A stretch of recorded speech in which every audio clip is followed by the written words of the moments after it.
উপস্থিত তরিকাতে সালেকিন ও মাদ্রাসায়ে মাসুমিয়াত ছাত্ররা, আজ হলো পয়লা রমজান। রমজানের মোবারকবাদ সালাম জানাই সবাইকে। শুধু আমার দেশ নয়, সারা বিশ্ব জুড়ে মাহে রমজান শান্তিতে কাটুক। আল্লাহ পাক সবাইকে সুখী রাখুক, খুশি রাখুক, রমজানকে সবাইকে কবুল করে নেক, এই দোয়া রাখি। আজকের আসুন একটা বিশেষ জিনিস আপনাদের সামনে আলোচনা করে দিয়ে দেই, যে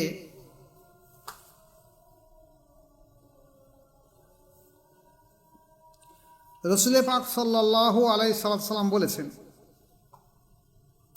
যে আল্লাহ পাক এই দুনিয়ায় যত নবী এসেছে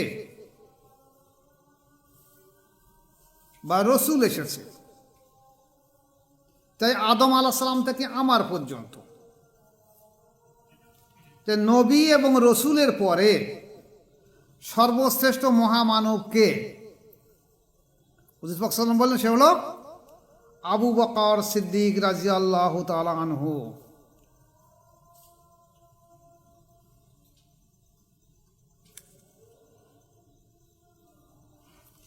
এরপরে অন্য হাদিসে এসেছে, আল্লাহ রাসূল সাল্লাল্লাহু আলাইহি ওয়াসাল্লাম বলছে, আল্লাহর শপথ,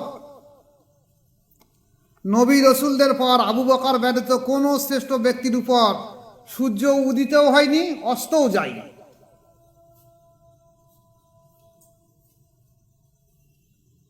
অপর এক হাদিসে এসেছে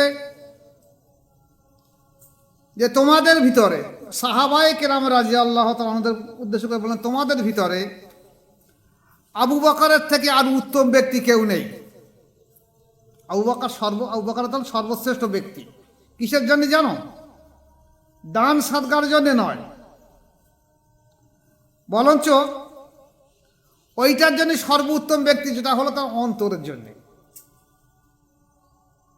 কিসের জন্যে? অন্তরের জন্যে আবু বকর সিদ্দিক রাদিয়াল্লাহু তাআলা সর্বশ্রেষ্ঠ ব্যক্তি। এখন এখানে কোনো ব্যক্তি প্রশ্ন করতে পারে যে আলী রাদিয়াল্লাহু সম্পর্কে বলা হয়েছে, ইতরত সম্পর্কে। হ্যাঁ, হুদায়বিয়ার সময় হুজুর পাক সাল্লাল্লাহু আলাইহি ওয়াসাল্লাম এবং আরাফার ময়দানে বলেছিলেন যে আমি আমার সাহাবা বৃন্দ, আমি তোমাদের জন্য দুটো জিনিস রেখে যাচ্ছি, একটা কোরআন আর ইতর। ইতর মানে আমার বংশধর। এবং হুদায়বিয়ার সময় হযরত আলী রাদিয়াল্লাহু আনহু হাত মোবারক ধরে বললেন যে আলী হলো আমার ইতর, মানে আমার বংশধর। সন্তান যেমন আমার সন্তান আছে হযরত ফাতেমা রাদিয়াল্লাহু তাআলা আনহা, তেমনি হযরত আলী রাদিয়াল্লাহু আনহুর দুটো সন্তান, হযরত হাসান এবং হোসাইন রাদিয়াল্লাহু তাআলা আনহুমা, এই দুজনকে আমি আমার সন্তান বলে মনে করেছি। এরপরে আসে বাকি থাকলো আলী রাদিয়াল্লাহু আনহু। তা হুদায়বিয়ায় বলা হলো যে আলী হলো আমার ইতর, মানে আমার বংশধর। তাই বংশধর এমনভাবে রসুল পাক সাল্লাল্লাহু আলাইহি ওয়াসাল্লামের সঙ্গে মিশে আসে। যেমন আমরা দেখি নামাজ, আল্লাহ পাকের উদ্দেশ্যে নামাজ পড়ি, কিন্তু নামাজের ভিতরে যদি রসুল পাক সাল্লাল্লাহু আলাইহি ওয়াসাল্লাম এবং ওনার বংশধরদের উপরে দরুদ না পড়া হয়, তাহলে নামাজ হবে না। আল্লাহুম্মা সাল্লি আলা মুহাম্মাদি ওয়া আলা আলি মুহাম্মাদ কামা সাল্লাইতা আলা ইব্রাহিমা ওয়া আলা আলি ইব্রাহিমা ইন্নাকা হামিদুম মাজিদ। আল্লাহুম্মা বারিক আলা মুহাম্মাদি ওয়া আলা আলি মুহাম্মাদ। এখানে এই যে ওয়ালা আলী, এর মধ্যে এসে গেছে আলী রাদিয়াল্লাহু আনহু এসে গেছে, যেহেতু উনি বংশধর, ইতরাত বলা হয়েছে, তাই উনি তো শ্রেষ্ঠ ব্যক্তি, এতে কোনো সন্দেহ নেই, কারণ উনি আর বংশধর। বংশধর ছাড়া সারা বিশ্বের মধ্যে সমস্ত নবীদের মধ্যে সর্বশ্রেষ্ঠ ব্যক্তি হলো হযরত আবু বকর সিদ্দিক রাদিয়াল্লাহু আনহু।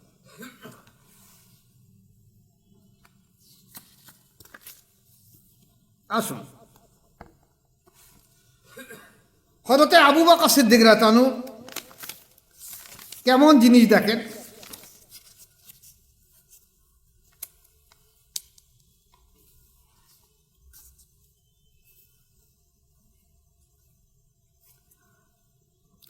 যখন উনি ঈমান আনেন, হযরত আবু বকর সিদ্দিক রাদিয়াল্লাহু আনহু ঈমান আনেন, ঈমান আনার পূর্বে উনি একদিন একটা স্বপ্ন দেখেছেন।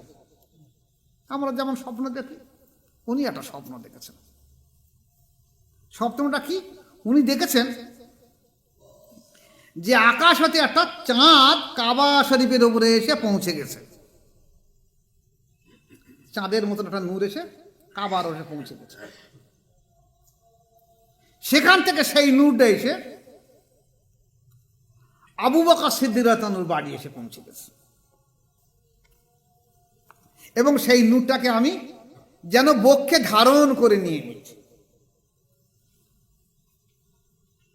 এই স্বপ্ন দেখার পরে উনি তখন সেই সময়কার যারা গণক, হাত গোনায় বা এই স্বপ্নর ব্যাখ্যা করতে পারে, তাবির করতে পারে, তাদের কাছে গিয়ে বললেন যে আমি এরকম একটা স্বপ্ন দেখে, স্বপ্নটার ব্যাখ্যা কি হতে পারে? তারা কি বলতে, ওটা দুঃস্বপ্ন, দুঃস্বপ্ন, ওটা কিচ্ছু না, কোনো মূল্য নেই।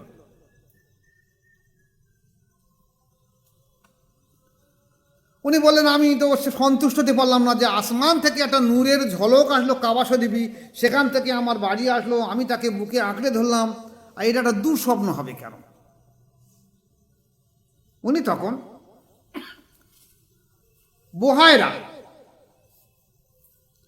বুহায়রা বলে একটা সর্ববিখ্যাত একটা গণক ছিল, উনি তার বাড়ি গিয়েছেন। গিয়ে জিজ্ঞাসা করলেন যে আমি এরকম একটা স্বপ্ন দেখেছি, জিনিসটা কি হতে পারে? বলছে তোমার বাড়ি কোথায়? কোন বংশের সন্তান তুমি? বলছে আমি তো এই মদিনায় মক্কায় বাড়ি, আর আমি কোরাইশ বংশের। বলছে ও, এই কথাই প্রমাণ, স্বপ্নের প্রমাণ হচ্ছে তোমাদের বংশের মধ্যে একজন নবী আসবে, এখানে একজন নবী আসবে, আর তুমি হবে সেই নবীর মন্ত্রী। আর ইন্তেকালের পরে, নবীর ইন্তেকাল পর্দা নেওয়ার পরে তুমি হবে তার খলিফা। ইমাম জালালউদ্দিন সুয়ুতী রহমতুল্লাহ আলাইহি উনি ওনার কিতাবের মধ্যে এই ঘটনাটা লিখে গিয়েছেন। পরবর্তীকালে হুজুর পাক সাল্লাল্লাহু আলাইহি ওয়াসাল্লাম যখন নবুয়ত পেলেন, নবুয়ত পাওয়ার পরে এটা তো প্রকাশ করতে হবে, কার কাছে বলবো? তা আবু বকর সিদ্দিক রাদিয়াল্লাহু আনহু ওনার সমপর্যায়ভুক্ত এক বয়সী, 1 থেকে 2 বছরের কম বয়সী বড়। সাদামাটা কথা মেনে নেবেন না, সাদামাটা কথা নয়, যে সমপর্যায়ভুক্ত একসঙ্গে ছোটবেলা থেকে খেলাধুলো সবকিছু করার পরে সেই ব্যক্তিকে মেনে নেওয়া, নবী বলে মেনে নেওয়া বিরাট কষ্টের ব্যাপার। যেমন আমার এখানে আসে জালাল মিয়া আছে, দর্জি সাহেব আছে, আরো কয়েকজন আছে, আমরা একসঙ্গে পড়াশোনা করেছি, 4 বছর 6 বছর 8 বছর পড়াশোনা করেছি। তারা আমাকে মাশায়েখ বলে মেনে নেওয়া কঠিন কাজ, সাধারণ মানুষ মেনে নিতে পারে। আমি তাদেরকে ধন্যবাদ জানাই, তাদের মজলিসে আছে।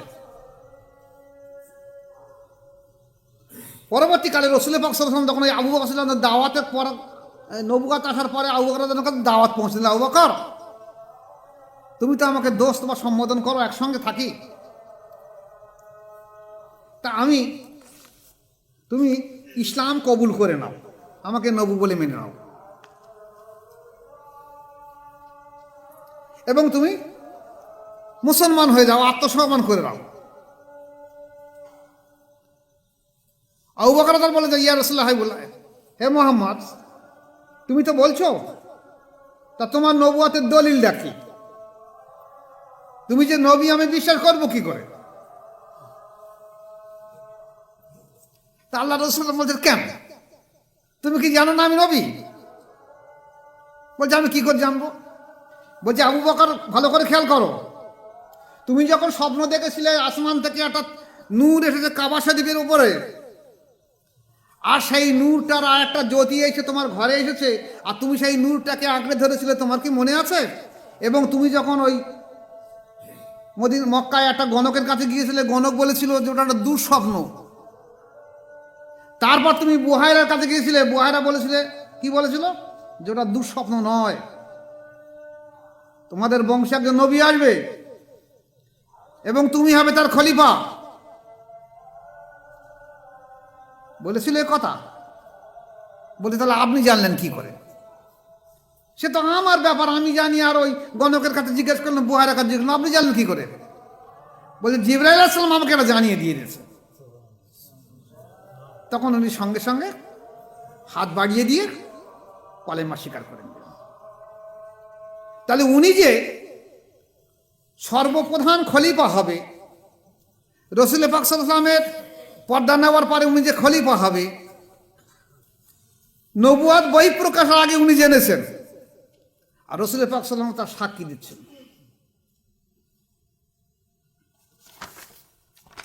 আসুন, আবু বকর রাদিয়াল্লাহু আনহু কিসে বড়? বলা হয়েছে ওনার যত ধন সম্পত্তি ছিল প্রায় ৮০,০০০ দিনার,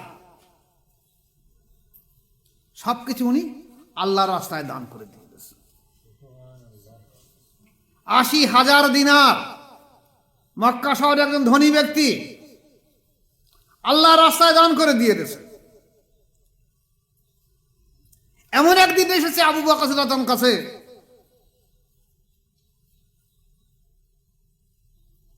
একটা পোশাক আছে, সেই পোশাকটা ধুয়ে দিয়ে আর একটা পরব, সেই পোশাকের দ্বিতীয় পোশাক আর নেই। পোশাকটা এত পরিমাণ ছিঁড়ে গেছে যে আর পোশাক নেই পরার মতন, সুস্থ নেই, যেগুলো আল্লাহর রাস্তায় দান করে দিয়ে গেছে। তাই খেজুরির কাঁটা এনে আর খেজুরির পাতা এনে এই কাঁটার মাথায় ছিদ্র করে আর ওই পোশাক আস্তে আস্তে ছিদ্র করে আর পাতা দিয়ে বেঁধে দিয়ে দিচ্ছে যে রসুলের কাছে যেতে হবে। দিয়ে উনি আল্লাহ রসুলের কাছে যাচ্ছেন। ঠিক সেই সময় রাসূল পাক সাল্লাল্লাহু আলাইহি ওয়াসাল্লাম দেখলেন যে জিবরাইল আলাইহিস সালাম আসমান থেকে নেমে আসলো, আর হাজার হাজার ফেরেশতা আসলো, সবার পোশাক ছেঁড়া, সবার পোশাক ওই খেজুর পাতা দিয়ে সেলাই করা। জিজ্ঞেস করলেন, ভাই জিবরাইল, ব্যাপারটা কি? আজ তোমাদের এই পোশাক কেন? জান্নাতি পোশাক কোথায় গেল তোমাদের? বলতেন, ইয়া রাসূলুল্লাহ, হাই ওয়াল্লাহ, আবু বকর রাদিয়াল্লাহু তাআলা আনহু তারে ৮০,০০০ দিনার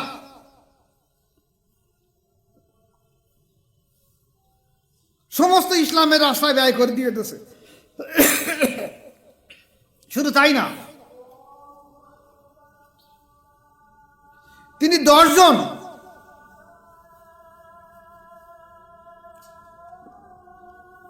সাতজন মুসলিমকে, যারা অন্য ব্যক্তির কাছে বিক্রি হয়েছিল, সেই ৭ জন ব্যক্তিকে তখন দাস কেনা বেচা হতো। সেই কেনা বেচার কারণে তারা ইসলাম গ্রহণ করেছে বলে তাদের মনিবরা তাদের উপরে জুলুম অত্যাচার চাপাতো। এমনকি মরুভূমির বুকে হাত পায়ে দড়ি বেঁধে পাথর বুকের উপরে চাপিয়ে দিয়ে রাখত যে তুমি বলো, তুমি ইসলামকে ভুলে যাও, কালেমা ভুলে যাও। কখনো কখনো কোনো কোনো ব্যক্তিকে কি হয়েছে, পায়ে দড়ি দিয়ে উঠির গলায় বেঁধে দেওয়া হয়েছে। এই মরুভূমির ওই বালির ওপর তার একজন টেনে টেনে নিয়ে যাওয়া হয়, আর যেখানে বসে বুঝতে পারবে না। মক্কা শহরের গরম এখানে বোঝা যাবে না, মক্কা শহরের বালি গরম এখানে বোঝা যাবে না। যারা সেখানে গিয়েছে গরমের সময় দুপুরবেলা, তারা বুঝতে পারবে। এই জুলুম অত্যাচার থেকে তাদেরকে ১০ গুণ, আবু বকর তার ধন সম্পত্তি থেকে তাদেরকে ১০ গুণ দিয়ে দাও। তুমি যে টাকা দিয়ে কিনেছো তার ১০ গুণ তোমাকে দিয়ে দিচ্ছি, তুমি ওকে আজাদ করে দিয়ে দাও, ও ইসলামের উপর দান করে দিয়ে দিচ্ছে। তার মধ্যে যেমন বেলাল রাদিয়াল্লাহু আনহু একজন ছিল, যে বেলাল রাদিয়াল্লাহু বুকের উপরে বড় পাথর চাপিয়ে দিয়ে বলো, তুমি বলো মুহাম্মদ সাল্লাল্লাহু আলাইহি ওয়াসাল্লামকে ভুলে যাও, লা ইলাহা ইল্লাল্লাহু মুহাম্মাদুর রাসূলুল্লাহ ভুলে যাও, আল্লাহর নাম ভুলে দাও, নতুবা তোমাকে এইভাবে মেরে দেওয়া হবে। বলছে না, আমি বলতে পারবো না। 10 গুণ টাকা দিয়ে বেলাল আল্লাহ তাআলাকে উনি মুক্তি করে দিয়ে আজাদ করে দিয়ে দিলেন, যাও তোমাকে আজাদ করে দিয়ে এলাম। জিবরাইল সালাম বলে, ইয়া রাসূলুল্লাহ, বলা 60 জন ব্যক্তি সাহাবা, তাদেরকে 10 গুণ টাকা দিয়ে আজাদ করে দিয়ে দিয়েছে আবু বকর রাদিয়াল্লাহু তাআলা আনহু দিয়ে। আজকের ভিখারি হয়ে গেছে, একটা পোশাক নেই যে পোশাকটা পরবে। তাই বাড়ি বসে বসে এই খেজুরির কাঁটা আর খেজুরির পাতা এনে মাজায় ছিদ্র করে ওই পাতা দিয়ে সেলাই করছে। তাই আল্লাহ পাক আমাকে হুকুম দিতে, এই জিবরাইল,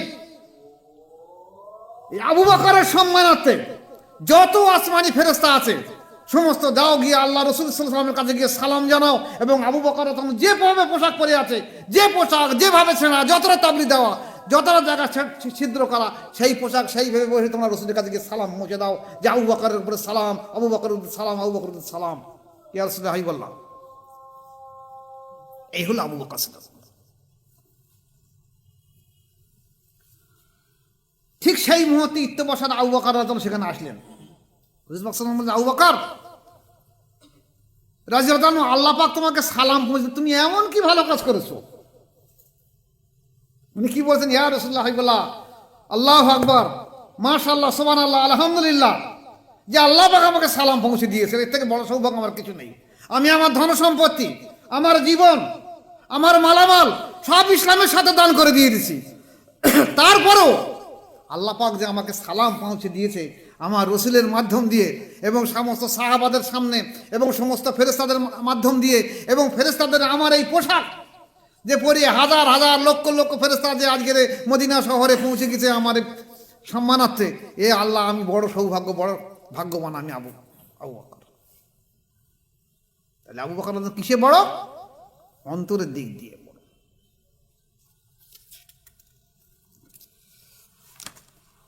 আসুন, তিরমিজি শরীফে একটা হাদিস এসেছে, রাসূল পাক সাল্লাল্লাহু আলাইহি ওয়াসাল্লাম বলে, আমার উম্মতের মধ্যে সবথেকে দয়াবান ব্যক্তি হলো আবু বকর সিদ্দিক রাদিয়াল্লাহু তাআলা আনহু। আমি যেখানে ইসলামের দাওয়াত নিয়ে গেছি সবাই গড়িমসি করেছে।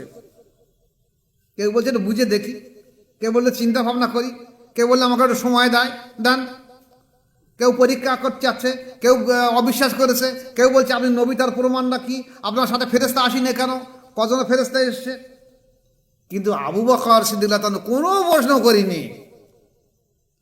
আমি নবুয়াতের কথা বলার সঙ্গে সঙ্গে আবু বকর রাদিয়াল্লাহু আনহু হাত বাড়িয়ে দিতে, ইয়া রাসূলুল্লাহ, আপনি আমাকে কলেমা পড়িয়ে দেন, ইসলামের ভিতরে দাখিল করে নিয়ে নেন। একমাত্র ব্যতিক্রম আবু বকর রাদিয়াল্লাহু আনহু, যে কোনো বিনা দ্বিধায়, বিনা কারণে কোনো প্রশ্ন না করে আমার কাছে বায়াত গ্রহণ করেছে। তিরমিজি শরীফে হাদিস এটা। এক সময় কোনো এক লড়াইয়ের ময়দানে লড়াইতে যাওয়া হবে। আল্লাহ রাসূল বলেন, দেখো এই লড়াইতে কে কি দান করবে? বিরাট খরচ, সবাই দান করো। সেই টাকা নিয়ে সৈন্য সামন্তের রসদ কেনা হবে, তলোয়ার কেনা হবে, বা শিরস্থান কেনা হবে। সবাই সহযোগিতা করলো। ওসমান রাদিয়াল্লাহু আনহু বলল, আমি আমার ধন সম্পদে 3 ভাগের 1 ভাগ দিয়ে দিচ্ছি। আবু বকর রাদিয়াল্লাহু আনহু একটা পোটলাই করে, তখন আর খুব বেশি কিছু নেই, যা আছে সব এনে গুছিয়ে গুছিয়ে গুছিয়ে গুছিয়ে আল্লাহ রাসূলের কাছে রাখলেন। হুজুর পাক সাল্লাল্লাহু আলাইহি ওয়াসাল্লাম, আবু বকর এতে কি আছে? বলছে, ইয়া রাসূলুল্লাহ, আমার যা ধন সম্পত্তি যা আছে, আমার দেয়ালে একটা পেরেক পর্যন্ত রাস্তাও আমি তুলে এনেছি, যে ইসলামের সাথে যদি কাজে লাগে।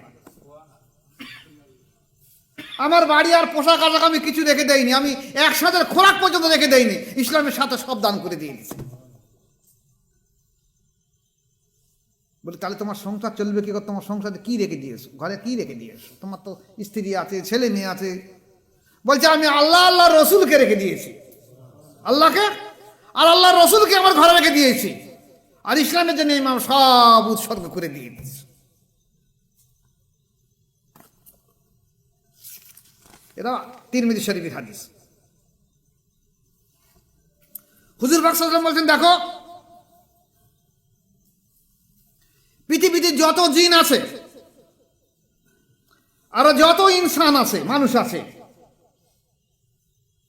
যারা ঈমান এনেছে, কলেমা স্বীকার করেছে, মুসলিম হয়েছে, সমস্ত জিন আর ইনসানের ঈমান যদি এক পাল্লায় রাখা হয়, আর আবু বকর সিদ্দিক যদি ঈমান এক পাল্লায় রাখা হয়, তা আবু বকর সিদ্দিক ঈমান সব থেকে বেশি ভারী হয়ে যাবে।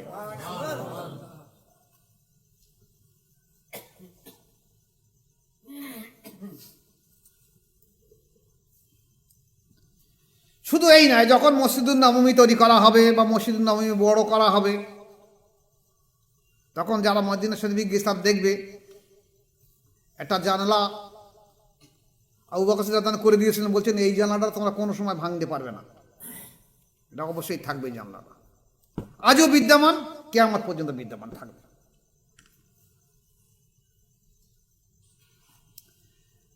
তাহলে আবু বকর রাদিয়াল্লাহু তাআলা আনহু শুধুমাত্র বয়সের জন্যই বড় নয়, ইমানের জন্য বড়, ত্যাগের জন্য বড়, সর্বদিক দিয়ে বড়। এখন আমাদের দেশে বহু আলেম ওলামারা এই কথা বলতে থাকে যে আল্লাহ তাআলাকে প্রাধান্য খুব বেশি দিতে থাকে। হ্যাঁ, উনি আল্লাহ তাআলা তো ইতরাজ, বংশধর, এটা তো কোনো সন্দেহ নেই। যেমন আমি যদি বলি আমার সন্তান আছে 5টা, কিন্তু আমি বলে দেবো আমার যত মুরিদ আছে এর মধ্যে সেই অমুক ব্যক্তি সব থেকে ভালো মুরিদ, তাহলে কি আমার সন্তান? এটা তো আমার সন্তান, আমি মুরিদদের থেকে কথা বলে যাচ্ছি। এরা তো ইতরাত, এরা নামে তো দরুদ না পড়লে নামাজই হবে না। এরা তো রাসূল পাক সাল্লাল্লাহু আলাইহি ওয়াসাল্লামের ওতপ্রোতভাবে জড়িত, তা আল্লাহ রসুল থেকে তাদেরকে আলাদা করা যাচ্ছে না। তাই বলা হয়েছে যে আদম আলাইহিস সালাম থেকে আমার এই শেষ নবী পর্যন্ত যত ব্যক্তি আছে, যত নবী এসেছে, তারপরে সর্বশ্রেষ্ঠ ব্যক্তি হলো আবু বকর সিদ্দিক রাদিয়াল্লাহু তাআলা আনহু। সেই আবু বকর সিদ্দিক রাদিয়াল্লাহু তাআলা থেকে আজকের আমাদের তরিকায় মুজাদ্দিদিয়া এসেছে বা নকশবন্দিয়া এসেছে। এখন আমি আগের একটা ইউটিউব দিয়েছিলাম যে আমাদের এই মোজাদের তরিকায় একদিক থেকে আবু বকর সিদ্দিক রাদিয়াল্লাহু নিসবত এসেছে, আর একদিক থেকে আলী রাদিয়াল্লাহু দুজন নিসবত এসেছে। যেহেতু রমজান মাস সময় অনেক লেগে যাবে বলে আজ আলোচনা রাখছি না, যদি আল্লাহ পাক কোনদিন তৌফিক দেয় এই সম্পর্কে এই বিস্তারিতভাবে আরও বেশি কিছু আলোচনা করে দিয়ে দেব। আলী রাদিয়াল্লাহু বলছেন যে যখন হুজুর পাক সাল্লাল্লাহু আলাইহি ওয়াসাল্লাম পর্দা নিয়েছেন, তখন ওমর রাদিয়াল্লাহু বলেছিলেন যে কি, যে আমি এই জমিনের বুকে আবু বকর থেকে সর্বশ্রেষ্ঠ ব্যক্তি আর কাউকে দেখিনি, তাই আপনি হাত বাড়িয়ে দেন, আমি আপনার কাছে বায়াত হয়ে যাচ্ছি। এটা স্বীকৃতির বায়াত। তারপর আলী রাদিয়াল্লাহু একই পদ্ধতি। আলী রাদিয়াল্লাহু বলছেন, হে আবু বকর রাদিয়াল্লাহু, রাসূল পাক সাল্লাল্লাহু আলাইহি ওয়াসাল্লাম দ্বীনের কাজে সর্বদা আপনাকেই আগে রাখতেন। কাকে রাখতেন? আপনাকে আগে। তার উপস্থিতিতে আপনাকে ইমাম বানিয়ে, উনি তখন জীবিত রয়েছে, আপনাকে ইমাম বানিয়ে নামাজ পড়েছে, উনি আপনার পিছনে নামাজ পড়েছেন, উনি আপনার ইক্তেদা করেছেন। আমরা দুনিয়ার সকল কাজে আপনাকে সামনে রাখতে, আপনি হাত বাড়িয়ে দেন, আমি আপনার কাছে বাদ করব।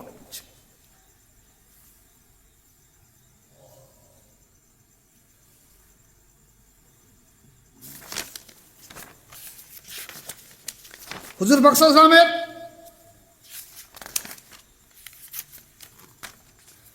যখন শরীর অসুস্থ হলো, ঠিক সেই সময় উনি মা আয়েশা সিদ্দিকা রাদিয়াল্লাহু আনহা ডেকে বললেন, দেখো আবু বকরকে ডাক করো, মসজিদের নামাজ পড়াতে হবে। মা আয়েশা সিদ্দিকা রাদিয়াল্লাহু আনহা বললেন যে আমার আব্বা তো এমনি দুর্বল মতন মানুষ, যদি আপনি তাকে বলেন নামাজ পড়াতে আর আপনার জায়গায় উনি দাঁড়ায় আর উনি কেঁদে ভাসিয়ে দেবেন, উনি নামাজ পড়াতে পারবেন না।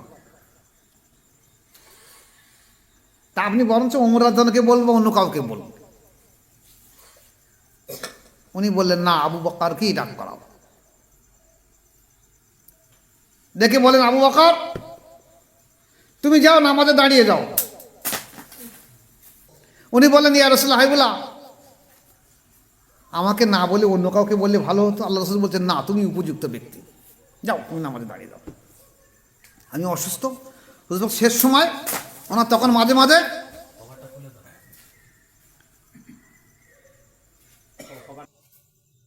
কি করলেন, আবু বকর রাদিয়াল্লাহু আনহু ইমামতি শুরু করলেন। ইমামতি শুরু করলেন। তখন হুজুর পাক সাল্লাল্লাহু আলাইহি ওয়াসাল্লাম দুইজন সাহাবাকে ডাকলেন যে, দেখো, আমাকে নিয়ে চলো, আমি মনে আছে নামাজে যেতে পারি। আমাকে দুই বাহু দুজন ধরে আস্তে আস্তে ইমামত নামাজে নিয়ে যাও।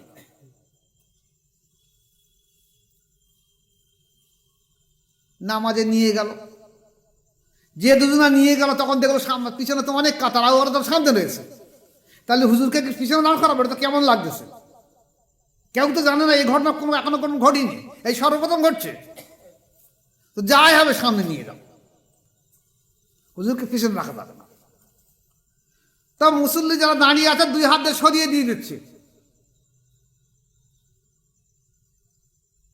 সরিয়ে দিয়ে আগে যেতে হবে। তাহলে মুসল্লিদের সরিয়ে দেওয়া যায়, নামাজ হবে তো? বল, প্রসঙ্গ পরে আসে। এখন একের পর এক মুসল্লিদের সরিয়ে দিয়ে কাতার সামনের দিকে নিয়ে দেওয়া হচ্ছে। যাদের সরিয়ে দিয়েছে তারা দেখছে যে রাসূল পাক সাল্লাল্লাহু আলাইহি ওয়াসাল্লাম তো শুয়েছিলেন অসুস্থ বলে, তো উনি এসেছেন।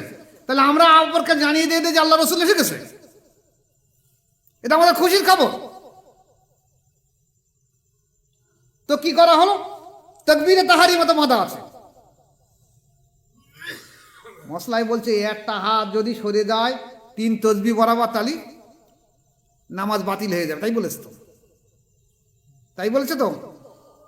কিন্তু ওনারা কি করতো, তখন ওনারা এই ডান হাতটা নিয়ে বাম হাতের উপরে বাড়ি মারতে লাগলো, একটা সিগন্যাল দেওয়া। এই সিগন্যাল দেওয়া একজন দেওয়ার সঙ্গে সঙ্গে পাশে আর দুই একজন চেয়ে দেখলে যে রাসূলুল্লাহ আসছে, সবাই সিগন্যাল দিচ্ছে এবং জায়গাটা সরে যাচ্ছে হুজুরকে আগে দেওয়ার জন্য। নামাজ হবে তো? দিয়ে রাসূল পাক সাল্লাল্লাহু আলাইহি ওয়াসাল্লাম আবু বকর রাদিয়াল্লাহু নামাজে তন্ময় হয়ে আছেন। সবাই যখন এইভাবে দিচ্ছে, তখন উনিও ঘাট ঘুরিয়ে দেখলেন যে রাসূল পাক সাল্লাল্লাহু আলাইহি ওয়াসাল্লাম আসছে, এই জন্য তালু দিচ্ছে। তখন আবু বকর রাদিয়াল্লাহু আনহু পিছিয়ে আসতে যাচ্ছেন। রাসূল পাক ইশারা করে বললেন, না, তুমি দাঁড়িয়ে যাও, আমি তোমার পিছনে দাঁড়িয়ে যাচ্ছি।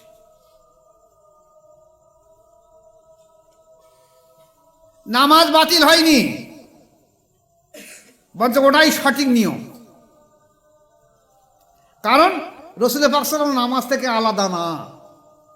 আপনি তো নামাজের মধ্যে বলছেন আল্লাহুম্মা সাল্লি আলা মুহাম্মাদিউ,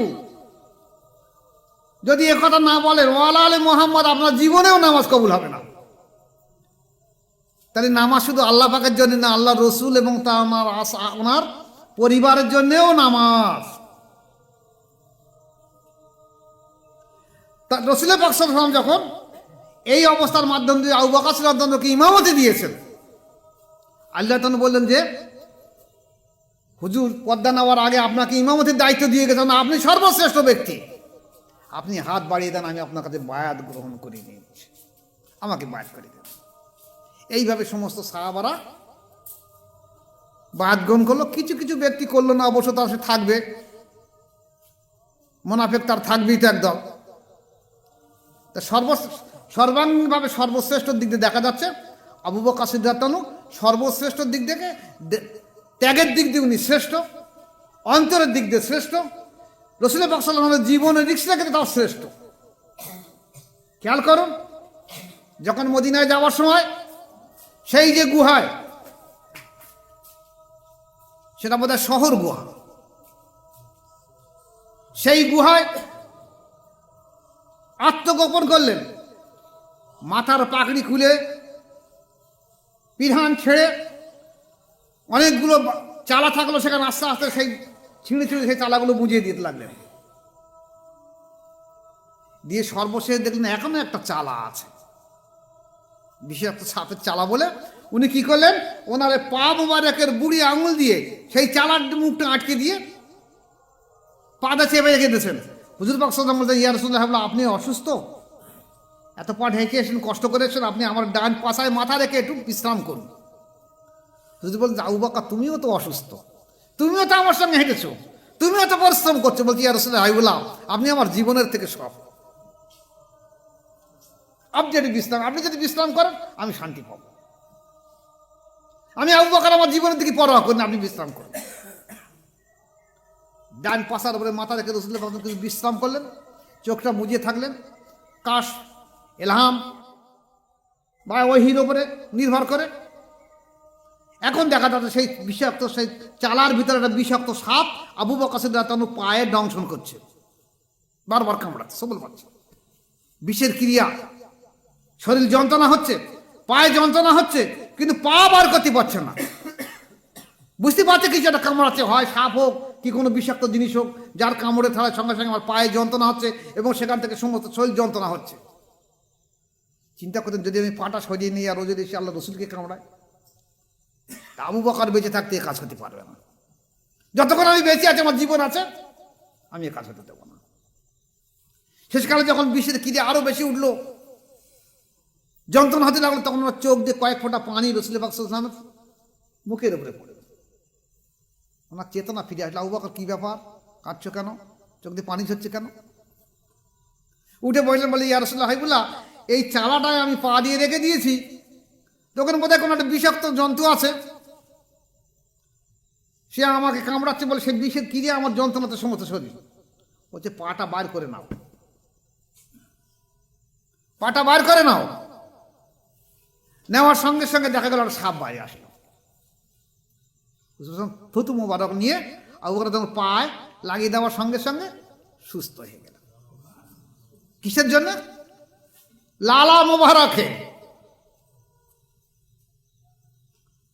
তাহলে এত বড় ত্যাগ স্বীকার করেছে যিনি, নিজের ধন সম্পত্তি, বিবি বাল বাচ্চা সব কিছু ছেড়ে দিয়ে সেই রাতের অন্ধকারে রাসূল পাক সাল্লাল্লাহু আলাইহি ওয়াসাল্লামকে নিয়ে সেই মদিনায় চলে গেলেন।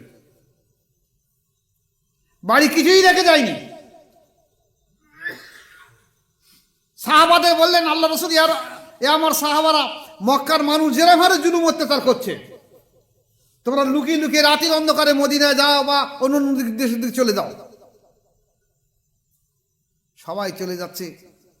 আল্লাহ তাআলা বলছে, ইয়া রাসূলুল্লাহ, আমি যাব না। বলছে, না, তোমার যেতে হওয়ার দরকার।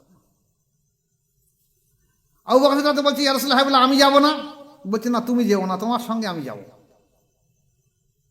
বলছে, আমার সঙ্গে যাবেন? বলছি, হ্যাঁ। কবে যাবেন? বলে, এখন তার চেয়ে বলতে পারবো না। কি করেছে আবু বকর সিদ্দিক তার সমস্ত ধন সম্পত্তি যা মালামালা সব বেচা কেনা করেছে, করে একটা বড় পোটলা বেঁধেছে। আমরা যেরকম বালিশ করে রেখে দেয়, পোটলা বেঁধে সেই টাইতেই মাথাতে শুয়ে ঘুমায়।